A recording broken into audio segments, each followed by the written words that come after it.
Welcome to the Enneagram in a Movie podcast, part of the Awareness to Action podcast network. I'm TJ Dawe, and this season my co-host Mario Sikora and I will be exploring the Enneagram through the lens of specific directors whose work demonstrates themes related to the 9 Enneagram types and 3 instinctual biases. If you like what you hear, please rate, review, and subscribe to the podcast. In the meantime, make some popcorn, sit back, and enjoy the show.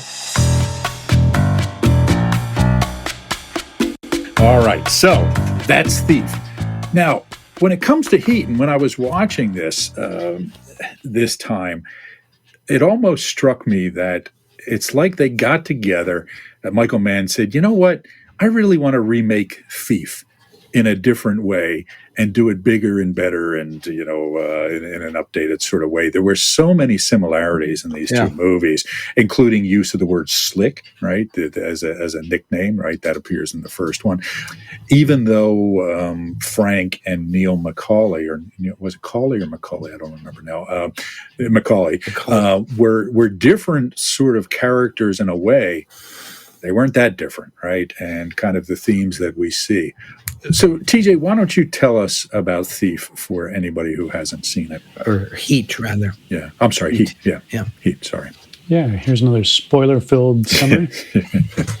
So, Heat is the story of a master thief and a master cop. Robert De Niro plays Neil Macaulay, an LA-based thief with a crew that includes Val Kilmer, playing the character of Chris Shaherless. At the beginning of the movie, they pull off an armed truck robbery, which goes off with military precision, except for a new member of the crew named Wayne Grove, who unnecessarily shoots and kills a security guard. Hours later, after they've regrouped, Macaulay's about to kill Wayne Grove for his transgression, but a police car drives by, and as he's distracted, Wayne Grove escapes. The police come in to investigate the crime long after it's done, with Vincent Hanna, played by Al Pacino, heading the team, and he correctly discerns exactly what happened. We find out a few things about the personal lives of the major players. Neil Macaulay lives in an empty apartment. His philosophy is that you have to be ready to leave your life at 30 seconds notice, no matter what. He had 4 regular-sized plates, 4 small plates, 4 glasses, and 4 coffee cups in his cabinets. And no furniture in the living room. No furniture, yeah. So he describes his philosophy to Edie, played by Amy Brenneman, who works at a bookstore that he frequents. They have a one-night stand, which turns into a full relationship. Vincent Hanna, Al Pacino's character, is on his 3rd marriage, which is showing strain because of the long hours he puts into his work and his unwillingness to share the grisly details of his work with his wife. So the police track the criminals, and the criminals cotton on to the fact the police are tracking them. Hanna pulls over Macaulay, who's driving. There's no crimes that he can be convicted of at this point, so he invites him to join him for a cup of coffee. Macaulay agrees, and the two sit across from each other at a diner, measuring each other up. They speak quite openly, and after mutually expressing respect, they both say some version of, if it comes to it, I'll kill you, and they part ways. The criminals then drop all their police tails and disappear and move on to their next heist, which is a bank robbery in downtown LA. The police are fed a tip indirectly by Wayne Grove, who show up right as the thieves are leaving the bank, and there's a massive shootout, maybe a dozen or more deaths of criminals, police, bystanders, but all the major players survive. Macaulay comes up with a new plan to escape the country with the stolen money and tells Edie the truth about himself, and she agrees to go with him.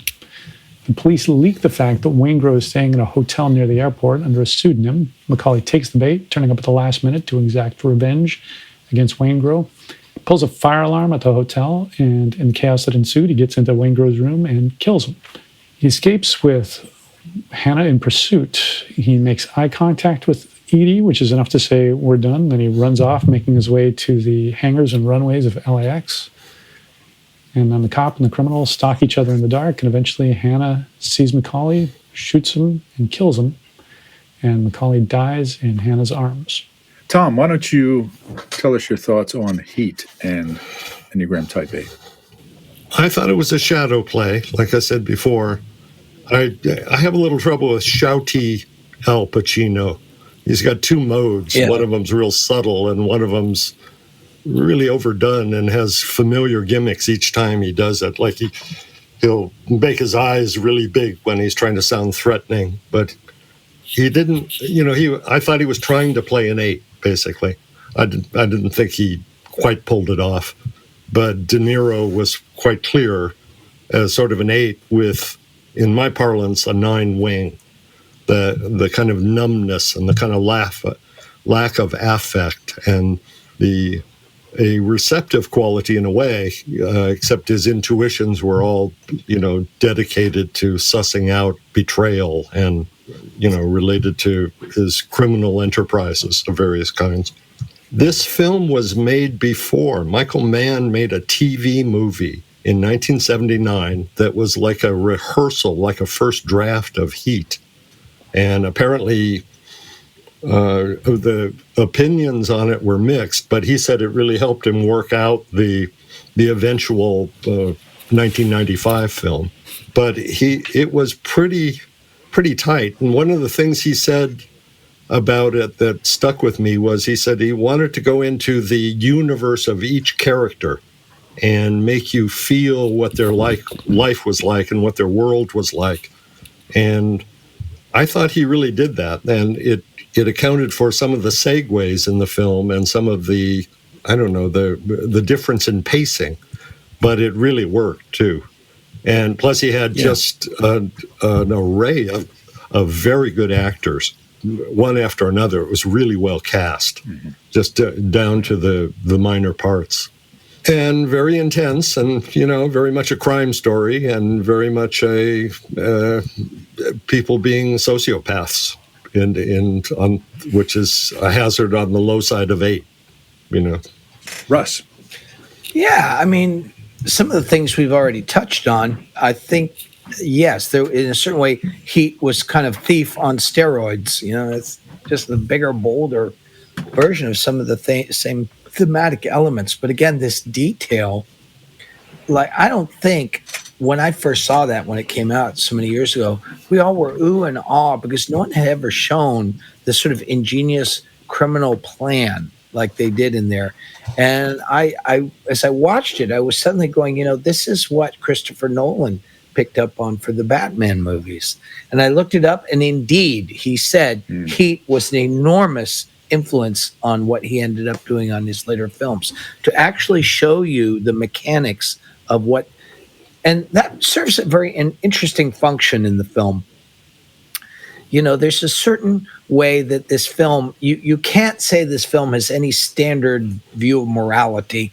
It's I wouldn't say it's amoral, but I would say it's honoring the moral journey of each of the characters, thus the very interesting conversation with Al Pacino and Robert De Niro.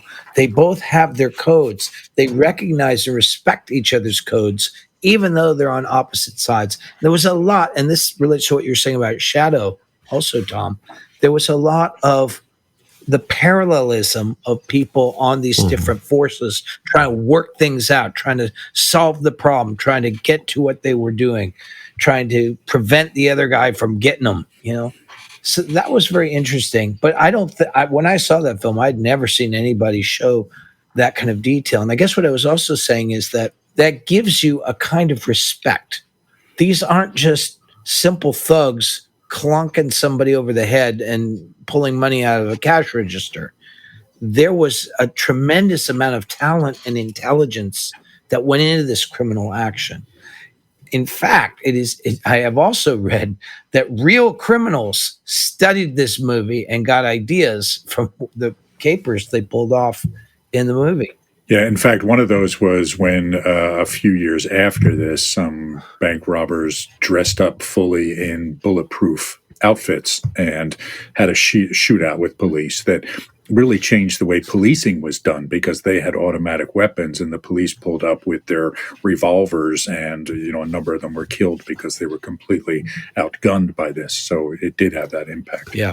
Val Kilmer changing the ammunition in his machine gun, that apparently was excerpted at police trainings because it was so convincing. And so, yes, and that's the right way to do it. The very right way to do it, yeah.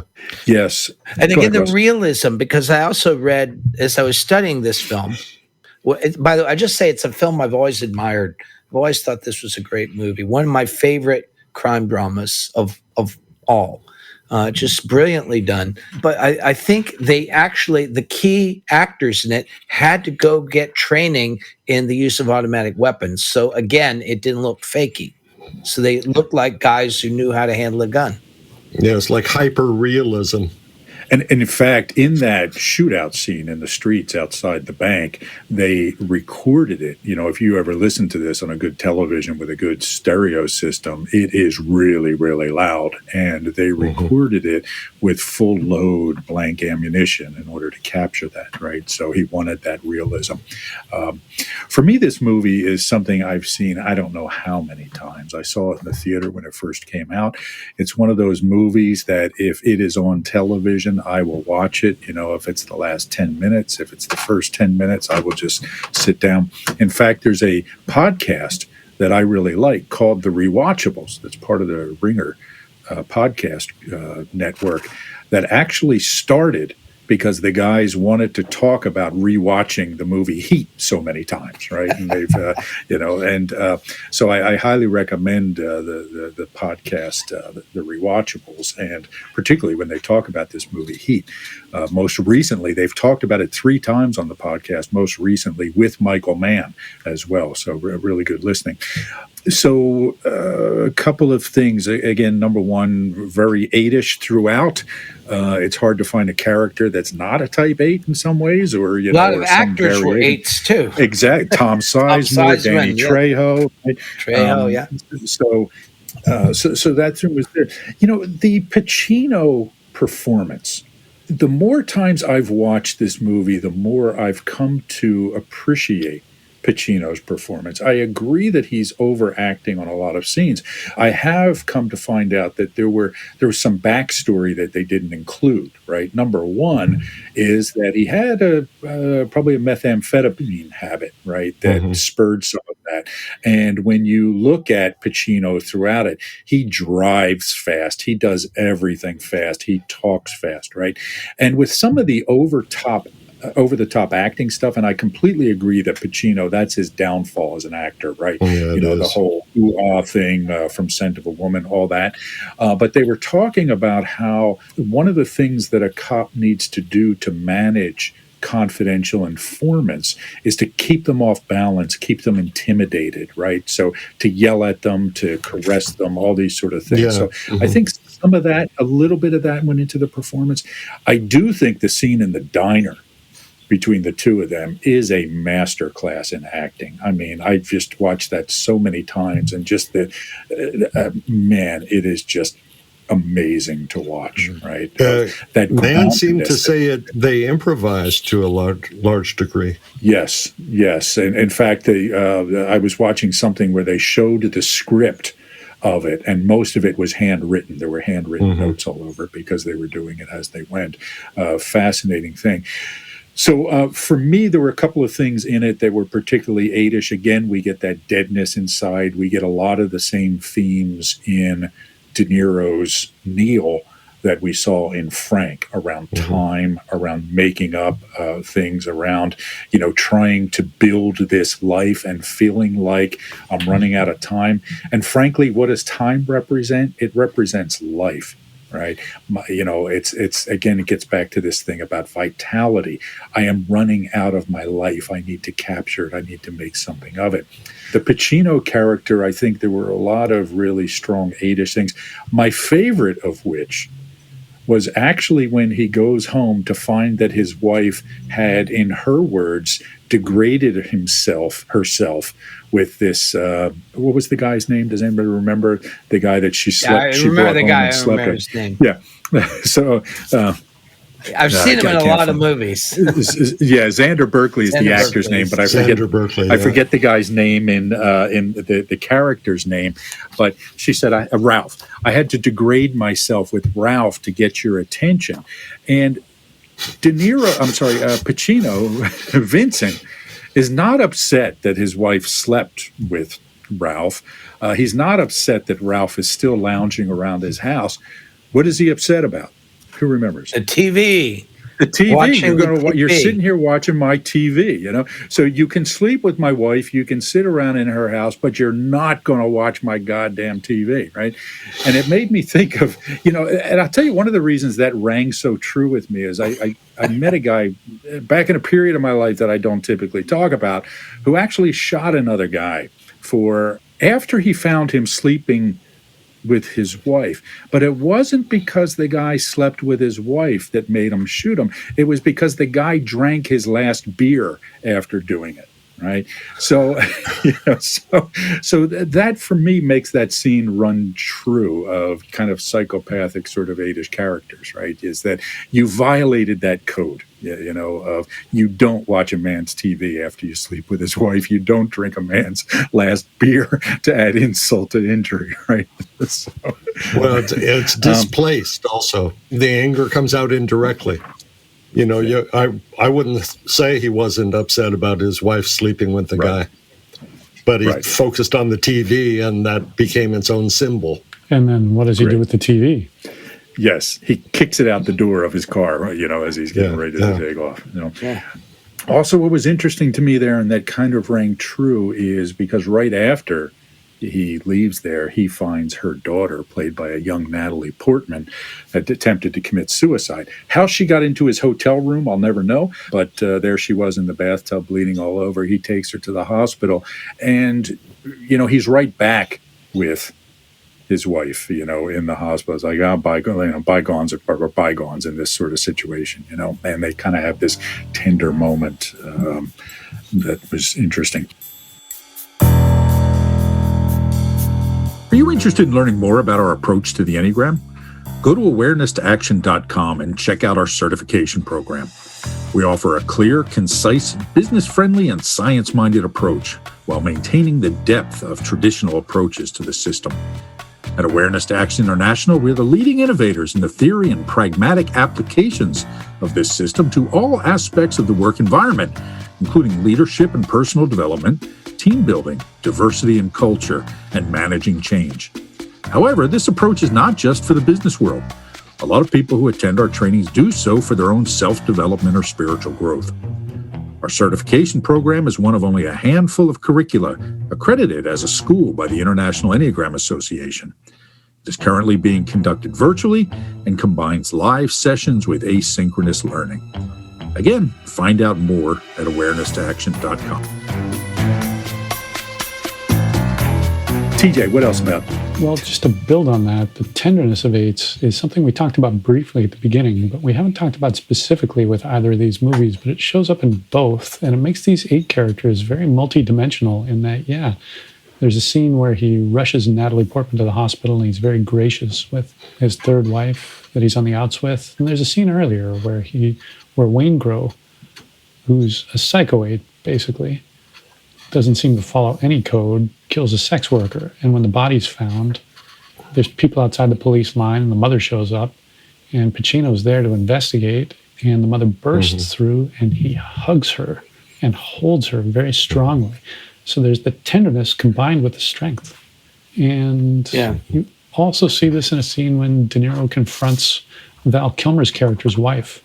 The two are on the outs, and he's followed her to a motel, and he sees that a man comes out of the motel, and they kind of kiss goodbye. He susses what's going on. He goes in and says to her, "You're going to give Chris another chance.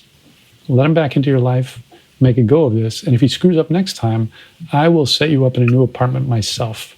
For now, you give him another chance," which I thought was really interesting. He seemed to have an investment in Chris having a good, stable relationship, even though this wasn't something he had in his own life. The Val Kilmer character had already said that the sun shines out of her eyes, and he was obviously hopelessly romantic about her. And it seemed like that was part of what De Niro was protecting, or, protecting is the word. And also, he treated Val Kilmer's wife the way he treated Amy Brenneman, the character that he got together with, which is basically domineering, telling them how it's going to be, ordering them. And that seems to be a pattern in a couple of Michael Mann's movies. I'm not sure why. but pretty 8-ish also. There's a lot of 8 films that deal with this decision point of self-preservation versus connection, of staying with what I know how to do versus the risk of getting out of the game. There's so many movies about that. Many of them are tragic. Bad Lieutenant comes to mind. Absolutely heart-rending, difficult film, but amazing. Yeah. Probably Harvey Keitel's best performance. Yeah. But there's that whole dialogue in Heat where Robert De Niro's talking with Val Kilmer and explaining his little thing of just stepping away, and you've got to be ready to do that. You've got 30 seconds to walk away. And he says, would you be willing to do that? And he said, Val said, no. I'm in this with my wife and my kid, and no, they're everything to me. And he doesn't argue the point.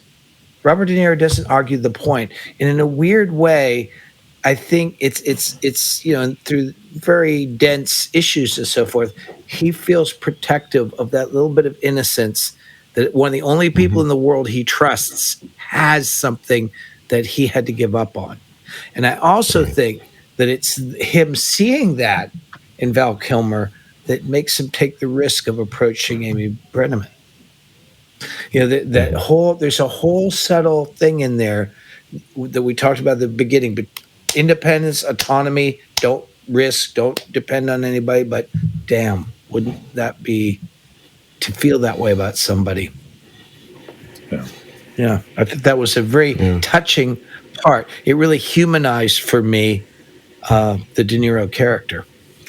And this is one of the beauties, I think, of the way Michael Mann portrays 8s in these, is that they're not the sort of John Wayne stereotypical, character, but they're multidimensional, and you see the vulnerabilities and frailties in them as well, in glimpses, but they're there nonetheless.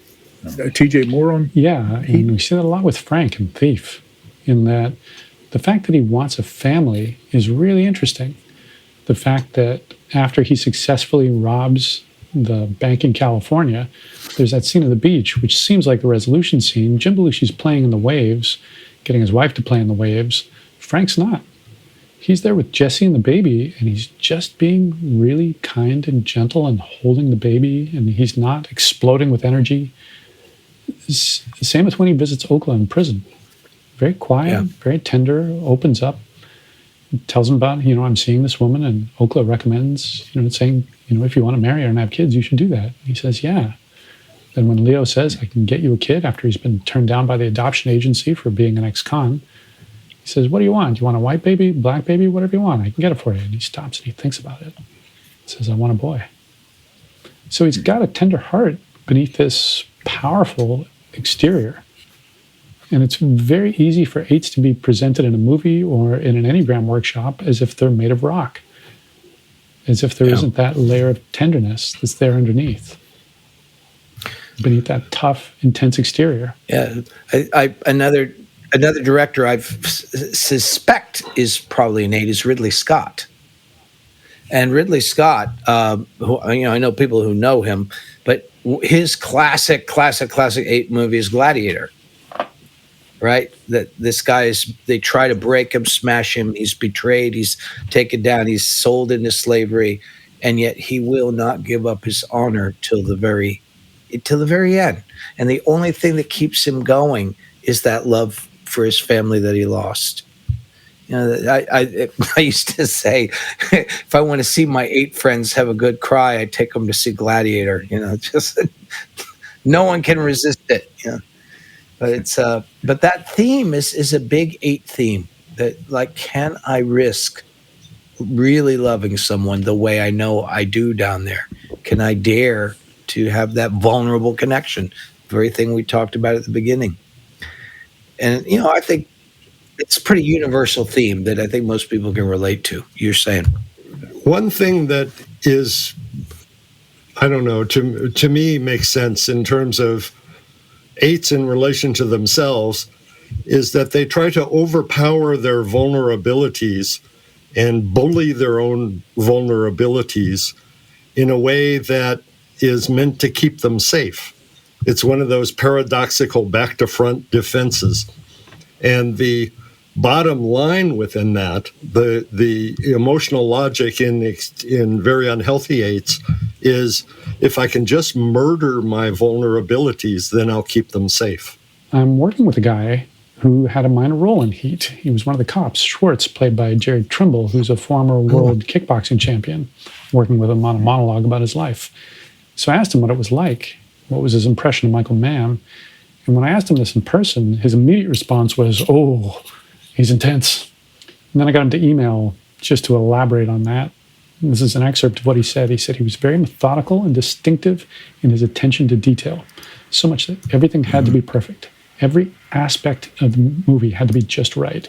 He was generous with actors, allowing Al Pacino to take free reign and do as many takes as what he wanted. He said it was inspiring to see him and Al work together. They got along like old friends. Nice. Yeah, that methodical thing and his long time to make movies that you brought up, Mario.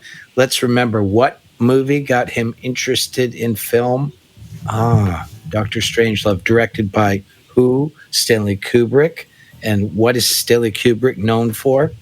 Methodical details, however many takes, and he did a movie like every 7 years. Right. It's funny that how these things get passed around. Yeah, David Fincher's like that too, and they're both 5s. Are you interested in learning more about our approach to the Enneagram? Go to awareness-to-action.com and check out our certification program. We offer a clear, concise, business-friendly, and science-minded approach while maintaining the depth of traditional approaches to the system.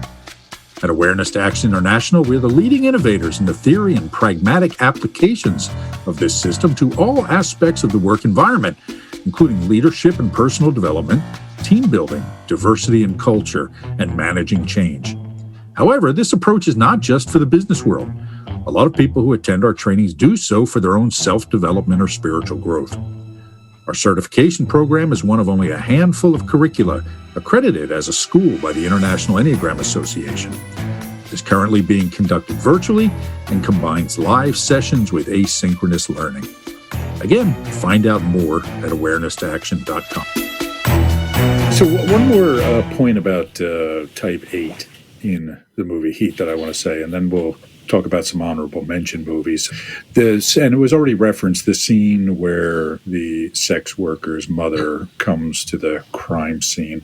By the way, Waingro, I don't know if you guys know this, but 2 years after, or a couple of years after the movie Heat was made, that actor got arrested and went to jail for growing medical marijuana. And did 2 years in prison, where everyone called him Waingro, including the guards, and then went on to, he's still a pretty successful writer, director, producer, actor in Hollywood. So, interesting story. But anyway, so Waingro kills the sex worker, and Pacino is there, and the mother comes running over. And what caught my attention about that, right? Because I was thinking, why does this scene need to be here, right? I mean, that kind of felt like a shoehorned in scene to make a point.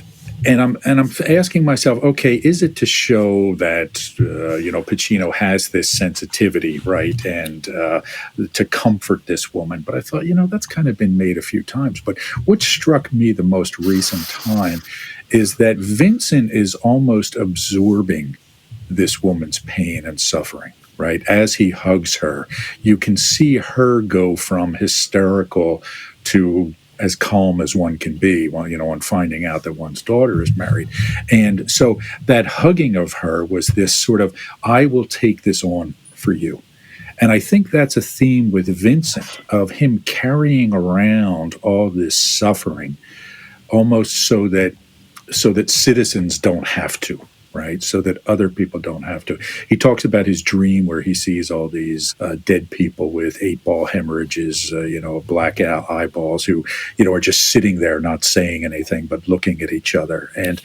And this is kind of something, part of the internal state of the 8, is that I take on the hard things. I take on the burdens so that you don't have to, because I am stronger than you and I will step in and do this. And sometimes I'm pissed off about it. right? Sometimes I'm going to make other people suffer because I have to do this, right? But this is one of the things we see in a healthy 8, the ability to do this in a kind and compassionate way. And in the unhealthier 8s, this sort of internal battle they're fighting for feeling the need to take this on, but being pissed off about it. Yeah. Okay, so other movies, I think we mentioned the movie Manhunter, which is his second film. I think if anybody has not seen Manhunter and you want to see what Hannibal Lecter was really like, Manhunter is the way to go. Played by Hannibal Lecter has a cameo role played by the great Brian Cox of Succession fame these days. Really, really, really creepy in that role. It's interesting, Tom, you said the character played by William Peterson of Will Graham is a 5. Yeah, so for me, I watched that, and, I don't think it was a clearly drawn character in Enneagram terms, right? Because I saw a lot of 5 stuff and saw some 8 stuff in parts there, particularly, the navigating or social 8, I could really relate to, right? In some ways, visually very arresting. And Dennis Farina, really put Dennis Farina on the map too, who has a bit role in in Thief, as does William Peterson. He plays the bartender, who, in that scene. So I don't know, any observations on Manhunter from any of you guys? Well, the reason I responded to it in terms of the 5-ness, that's what jumped out at me. Most recent time I saw it, is the struggle that he has, which is between being able to over-identify with someone else, or identify so fully that you get inside of their mentality and their body and their psyche, and then the struggle that he has recovering from doing that is something that in a minor way, I see a lot in 5s, where you've got hypersensitivity on the one hand, which you may not realize is there because what you're seeing is a person pulled back, disassociated, they're back 6 inches behind their eyes, looking at you through a pane of plexiglass. And that back and forth is something that they're often acutely aware of. And I thought the modeling that they did, the way in which he modeled Lecter and crazy people was a special talent, but then also it nearly destroyed him. Yeah, I thought that film, and this is just a common ground of 8s and 5s. I think 8s and 5s hold the constant awareness of just how bad life can get, beyond the thinking of most people. Like, we can go to nightmarish realities and do. And there's a way that we see through, and 6s do this to some degree also, but there's a sense of just this sense of, here is the world that you think is here, and here's what you're being protected from. And so the Peterson character in there is on that front line, rather like Al Pacino in Heat, against holding the civilized world against just what the hell is out there. And there's that sort of it's like the safety around the campfire. The 8 is keeping that fire going so that there's at least an area for me and my loved ones where we don't have to deal with all that out there. But there's also that part that says, like you were just saying, Mario, God damn it, I got to go out and deal with these monsters. Yeah. And that is, kind of part of the link, I think, between 8 and 5. Yeah. Yeah. And the 7 deals with it by saying, I ain't going to deal with it. There's an alternative ending to Manhunter that I saw one time. And I don't know, I think it was on television maybe. But what it was after Francis Dollarhide, the serial killer who was killed, the main character, William Peterson, had figured out that Dollarhide was actually seeing videos of the family and that he was about to kill. And they rescued the family. And then William Peterson's character goes to the family and knocks on the door, and the woman opens the door, and he's just standing there, doesn't really say anything, and she's, a little baffled and confused, and then he said, "I'm sorry, I just had to see you." And it was just like it was a callback to the habit of the serial killer. Right. Interesting. Yeah, I think I had either heard about that or saw it once as well. Right. Yeah, very, very interesting. Another Michael Mann movie I think is worth mentioning, we referenced quickly, was Last of the Mohicans, right? So great movie. Certainly, I would say Magua was a type 8, yes. if nobody else was in the movie. Yeah, Magua was. I think that played by Wes Studi, who's also a small role in Heat. And, again, it was all about vengeance and for him and getting vengeance and that indifference too, right? To, the end when he watches the sister, jump off the cliff and he's just like, oh, well, let's go and let's move on sort of thing is there. Let's see. Ali, I'm curious about you guys' take on Ali. Did you guys see Ali? I have not seen Ali, so I cannot comment on it. Yeah. No, I didn't either. TJ, did you watch Ali? Years ago. New, okay. Yeah. When it was new. For me, it wasn't a movie that worked, and I think the main thing was that who's going to play Muhammad Ali, right? I mean, Will Smith is as charismatic as they come, and he just didn't compare to what the real Ali was. So I think doing a biography, a biopic of Ali is almost impossible to do. Nobody can capture that sort of energy. I think the one scene that really did work was when Ali is in Africa for the rumble of the jungle, and he's running through the village, and he sees himself painted on the walls, and he has this feeling of how big he is, right? How huge and important he is in these people's eyes that he had no concept of. And you can see the realization of that strike him in a really amazing way. So for me, if you want to watch Ali, kind of fast forward until they get to Zaire, and it's a decent movie. Something that Michael Mann said about making that movie was that they filmed those scenes in Mozambique. And a quote from him, he said, "If a person gets excited about the things that I'm excited by, like transforming a rundown arena in the middle of Mozambique that hasn't had power or water since 1974, which we had to do for Ali, the challenge like that gets your blood running, then you might be the very kind of person that I'm going to end up working with on a lot of pictures." So there's this love of an intense challenge. It's a big thing for AIDS. I'm going to climb that mountain. This, for me, is the key thing. Russ, I always point out when I'm talking about eights that you and Don called the eight the challenger in your books. And I think that really captures an aspect of the eight so well, that eights, when it comes right down to it, don't feel alive if they don't have a challenge. Right? I remember my wife saying to me once that if you don't have a battle to fight, I see the air going out of you like a balloon with a little hole in it, right? It's just this, this depression of the energy. So the eight needs to find something, needs to find some challenge to exert themselves against. And hopefully it's a worthy challenge, right? It's a worthy opponent to fight. I always tell my clients to keep eights busy because they need a dragon to slay.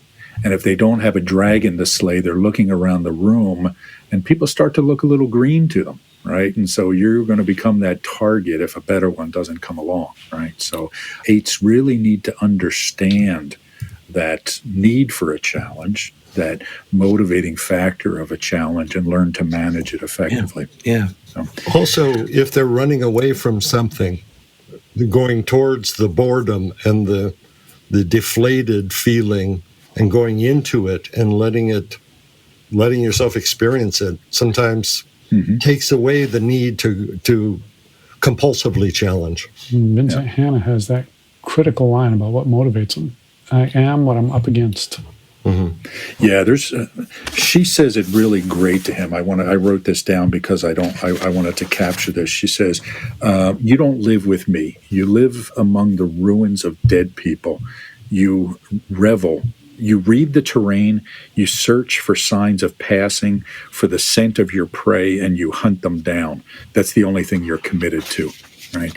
And again, a fixated sort of 8. And I agree with you, Tom, that the 8 needs to learn to be still, right? To be satisfied for what is and kind of let the sword down a bit. So, okay, guys. So, final thoughts on Michael Mann and or Type 8 before we wrap up. Well, I just think that there are wonderful, portrayals of 8s, and as we were mentioning, Michael Mann tends to use a lot of 8 actors in these roles, so you really get a strong hit of it. One critique would be, and we sort of brushed on, is the absence of the female version of the 8. Yeah. Which is pretty important and not really much represented in Michael Mann. There are other 8. I said I feel Ridley Scott, probably an 8. His breakthrough big film, Alien, Sigourney Weaver. Oh, an Alien. Yeah. There she is. She's and it just a little bit more emphasis in those Alien films of that nurturing or protective side of the female 8, that nurturance as protection. And I also was along those lines, I was thinking, are there any female Type 8 directors I could think of? I suspect Catherine Bigelow is an 8. And if you look across her collection of films, they're pretty tough films. She'll give Michael Mann a run for his money. Watch Hurt Locker or Near Dark, yes. or Blue Steel. There's Zero Dark 30. These are not. And realism, intensity, struggle, she got that all in her movies, but from a female perspective. But beyond that, I think that you get plenty of good dose of 8 from Michael Mann movies. Yes. Agreed. Right. Tom? Well, I think we pretty well covered it, actually. And I'd sure recommend a number of the films. Manhunter's one of my favorite films, although they kind of misstepped, I thought, by making the psychotic serial killer also gay, as though that was the height of horror. But forgiving that part, there's... Oh, right. When they said he was gay, right? Yeah, they wanted to imply he was gay. And then he kissed his hostage, so it was like... Right. After a fashion. Yes. Yeah, right. But, I think there's 8ness running through both the films we talked about, and the central characters are either doing a good job imitating 8s or trying to. And it's got to do with character. I don't know that this is a direct transform of Michael Mann's psychology or Enneagram style, but because he's got... Muhammad Ali, I think, was a 3, and Will Smith is certainly a 3. And, he's more focused on character and character in relation to context, but he really captures character in a nice way, in a way that kind of stands out to somebody who knows the Enneagram, too. Just to build on what Russ was saying, there aren't any female 8s in the movies we've been looking at. The way 8s are often described in Enneagram literature or the way 8s show up in pop culture, quite often male, which can be an impediment to women who are 8s seeing that in themselves. But your Enneagram type has nothing to do with your gender. There are women 8s, there are non-binary 8s. We haven't been exploring that in this podcast, but for season 3, we're going to find some female 8s. You could see The Last Seduction with Linda Fiorentino. Oh, yeah. Linda Fiorentino is it's amazing. Very 8ish. Yeah. Yeah. But she actually said she based her performance on a man. Yeah. There's also the movie about the woman that's in Gone Girl. I'm drawing a blank on her name. Yeah, Rosamund Pike. She plays a news reporter, a real news reporter who was killed in Syria. And I forget the name of the movie. With Stanley Tucci. Stanley Tucci's in it, too. Okay, yeah. And really good female 8 characterization. I'll have to think of the name of that. But I thought it was a good, strong portrayal there. So, all right, guys. Hey, thank you, Russ and Tom, for taking the time to be with us again today. This was really, really fun. And we really appreciate your expertise and your insights and your willingness to share them with our audience. So Thanks for being here again, guys. Thank you. Thanks for having us. So you've been listening to the Enneagram in a Movie podcast. Thanks, everybody. You've been listening to the Enneagram in a Movie podcast, which is produced and edited by Seth Creekmore and is part of the Awareness to Action podcast network. Don't forget to go online and support the podcast by taking a moment to rate, review, and subscribe. See you next time.